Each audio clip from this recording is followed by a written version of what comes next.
নমস্কার বন্ধুরা, তোমরা সবাই কেমন আছো? আশা করছি ভালোই আছো। আমরাও ভালো আছি। ভাইয়ের জন্য একটু মোমো বানালাম, চিকেন মোমো। এই যে হচ্ছে,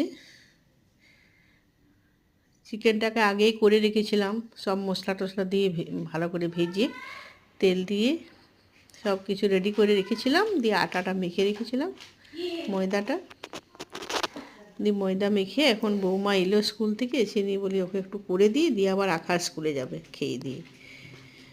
ওর প্রতিদিন একটি একটি বায়না হয়, ওর জন্য সব করে রাখি, চিকেন টিকেন রেডি করে রাখি, যখন খেতে চাই করে দিই। Chicken roll, chicken momo.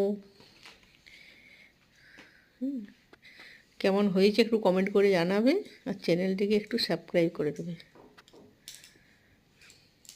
আর একটা ভালো লাগলে লাইক করে দেবে। টাটা বন্ধুরা।